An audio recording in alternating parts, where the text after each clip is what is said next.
Hi everybody, welcome back to another video. I'm Indiana Jim, the host of the Apex Legends Film Room, where we look at the game film to figure out how we can become better at Apex Legends. In this video, I wanted to talk about how to fix ranked.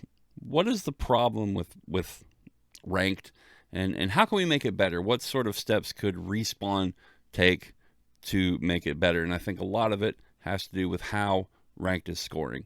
So let's take a look at this discussion here.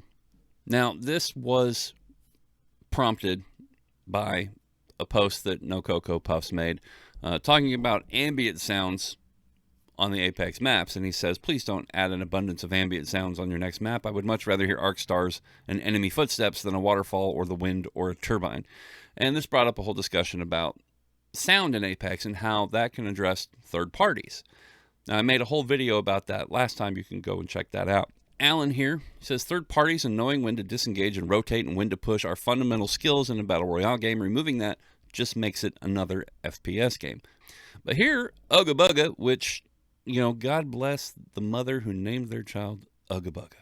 He says, yes, but the current ranked and matchmaking systems are encouraging mindless, brain-dead third parties instead of rewarding placement only, where knowing when to disengage and rotate would actually be a skill.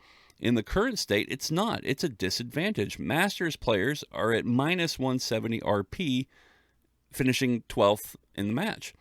We talk about that all the time, right? The W key meta, like just push and go. We've talked about that. We talked about how much more ranked was valuing kills over placement. And this has been a kind of a constant tug of war. I totally get what he's saying. It's like, yeah, you can get a bunch of kills, but you got to know how to rotate. You got to know how to finish. You got to know how to set up your squad to win. That matters. It matters in a battle royale. You're trying to win the game, right? Hello? You play to win the game. You don't play to just play it. I think rewarding placement only is a mistake because you hear the name Apex Predator. You don't think somebody who knows how to rotate. Like, you're talking about getting kills. Obviously, placement score matters, but I think placement score has been overly devalued. Obviously, we see that. I think it was Imperial Hal, or maybe it was his Watson, showing where they won a match. They got like 3 kills and a couple assists, and they finished like negative RP with a win. Like, that's upside down. There's something seriously wrong there. And that just goes to show how much kills have been overly valued and placement has been completely devalued. Like, that's a problem in the scoring system. And so Ugga Bugga responds, I think you put too much attention to the word predator. Yeah, maybe I did. What is the top 750 players in the world supposed to do in a BR? Get 20 kills and die in 10th? Or win every single game no matter what? So what defines the Apex Predator? Winning or getting a lot of kills? Frankly, I think it's both. I think it has to be both. That's what being a predator means. That's what being one of the best players in the game means. It doesn't just mean that you think good. It's like being a great quarterback. It doesn't just mean you read the defense as well and you throw it fine between the numbers. You want a guy who can hit a pass outside the numbers. You want a quarterback who can throw touchdowns. You want a quarterback who can score. Sure, it's nice to win a championship holding teams to less than 10 points a game. That's not what we're looking for in a great player. That's not what we're thinking about in the best players in the game. I'm never going to be an Apex Predator because I'm just, I'm not going to get the level of kills. I'm over 45 now, so I don't have the reflexes of you young whippersnappers. If the Preds are in Pred-only lobbies, they won't be aping each other. They know other teams will never be Master or Preds or actual competition, and the stupid rank system forces W key. At this point, we're just playing open world Overwatch, but without any real objectives. And I've kind of made this point in ALGS. All the teams kind of know each other. They know that next guy is just as capable of getting kills as they are. This argument, okay, so I see your point. There has to be a balance, and kills are way too high, placement too low, but kills still matter. You shouldn't earn the highest rank because you ratted to a top 3 and third-partied the last fight, right? If we're talking about placement only, everybody's just going to be waiting. Nobody's going to want to get in a fight, right? Because they're not going to want to take that chance. They got to get that placement score. I made diamond twice, and a lot of that was my team would die. I would get away in gold, and camp it out till the end. And I would slowly but surely work my way up into diamond. That's just, randoms make stupid decisions. So when you're solo queuing with randoms, if they're going to go make a stupid push, I'm not going to go in with them and make a stupid decision because my score, my rank is on the line.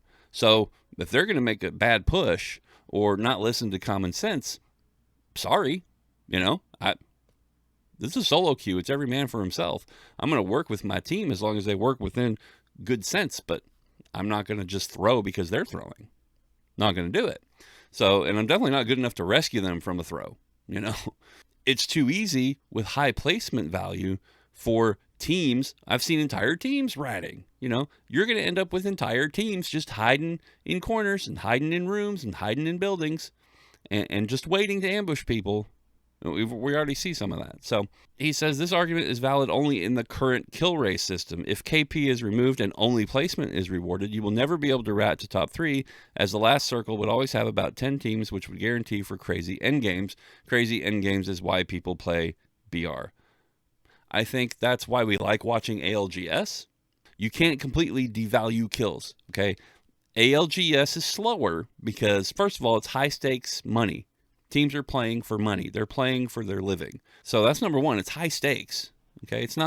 We're not just playing for a championship to go on our stat sheet. B, everyone in that lobby knows that anyone else is a good player. Any given team can win in ALGS. Some are clearly better than others, but people who get there are really good players, probably could stomp a pub lobby pretty easily. Most of those teams. The crazy endgame is sort of native to ALGS because of what everybody's playing for. Playing in ranked and kills don't matter, people are just going to stop playing, right? They're going to go to pubs where they can just try to get as many kills as they can, right? They're going to go shoot for those 20 bombs and 4Ks.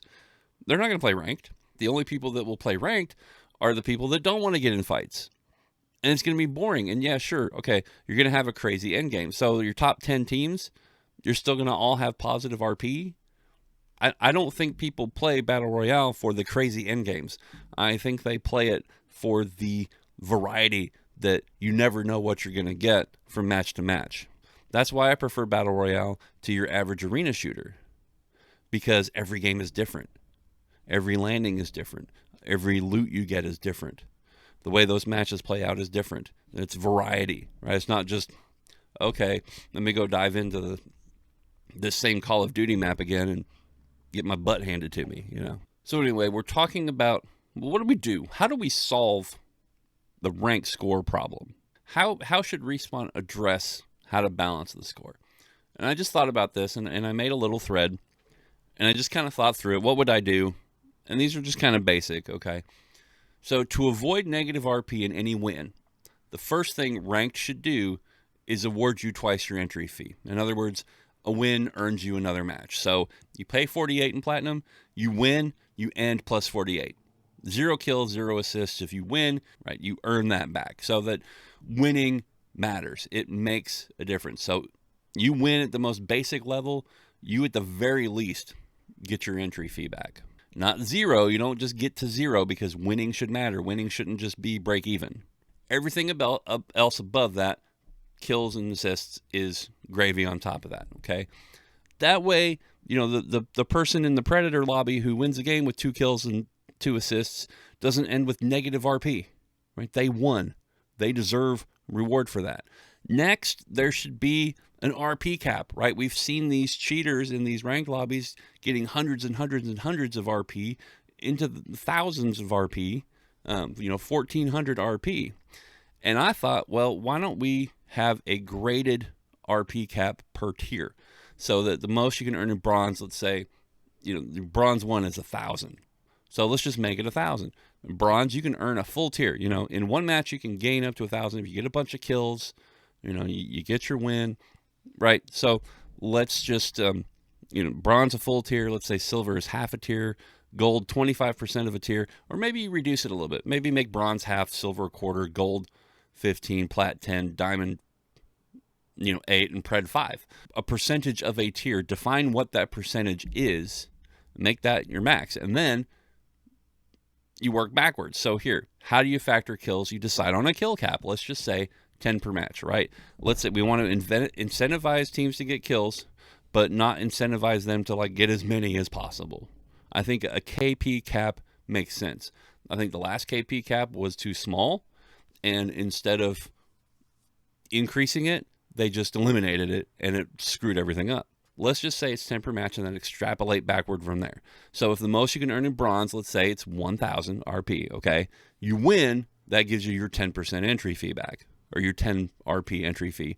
Then your kills, let's say, equals 60, assists equals 30, and then wiggle room for your different tier kills. So if you kill just only bronze players, you don't quite get to 1,000. Maybe make it less, I don't know.